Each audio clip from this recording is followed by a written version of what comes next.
उमेदवार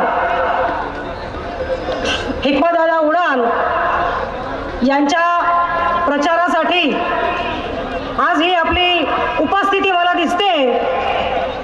या सर्वांचं आज मला उपस्थिती बघून असं वाटतंय मला की दादा आजच विजयी झाले। मी आज या तुमच्या घनसावंगी मतदारसंघामध्ये गेल्या 10 दिवसापासून प्रत्येक गावोगावी जातीये। गावात जात असताना अरे रस्ता आहे की खड्डा आहे, रस्त्यात खड्डे आहे की खड्ड्यात रस्ते आहे हे तर मला कधी समजलंच नाही।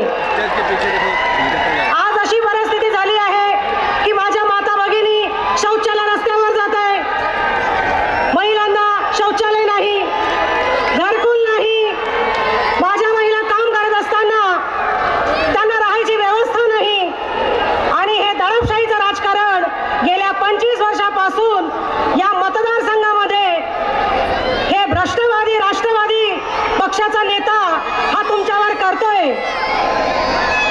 मी तुम्हाला आवर्जून एकच सांगेल की आज ही परिस्थिती राहिलेली नाही।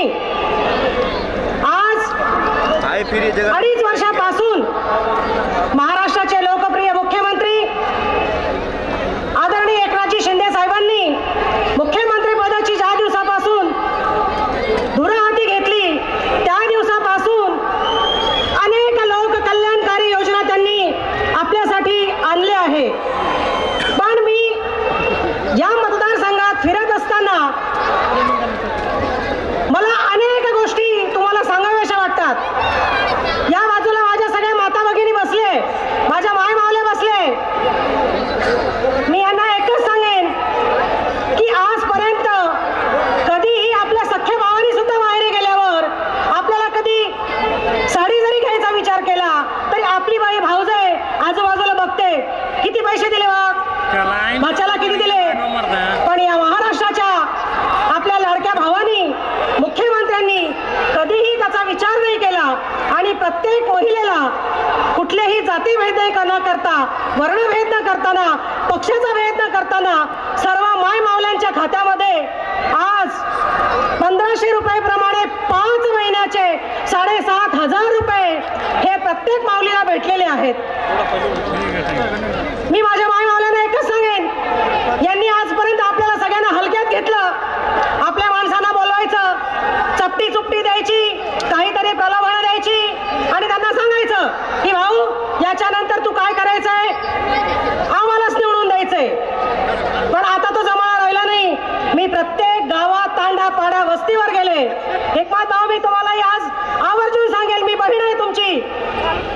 आज बहिणीचं काय कर्तव्य असते की एकमेव बहीण नसून आज असंख्य महिला ज्या आहेत आपल्या, या सर्व तुमच्या पाठीशी आहे। या प्रत्येक महिलेच्या अकाउंट मध्ये जे पैसे गेले त्या पैशाचा महिलांनी चांगला उपयोग केला। कोणी व्यवसाय स्थापन केला, कोणी स्वतःचा रोजगार स्थापन केला, अरे कोणी साड्या घेतल्या तर कोणी कुटुंबासाठी गोडधोड करून खाल्लं। ज्या वेळेस 50% आरक्षण झालं त्यावेळेस माझ्या सगळ्या माता भगिना या प्रत्येक ठिकाणी जात येत गेल्या, हे सुद्धा त्यांना समजलं नाही।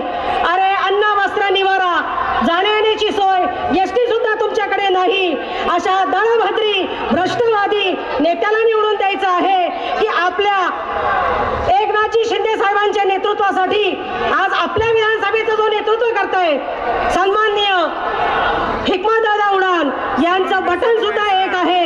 1 नंबरचं बटन दाबा, काम सुद्धा एकच नंबर राहील अशी मी तुम्हाला सगळ्यांना ग्वाही देते आणि माझे वाढलेले शब्द थांबवते। जय हिंद, जय महाराष्ट्र। धन्यवाद ताई।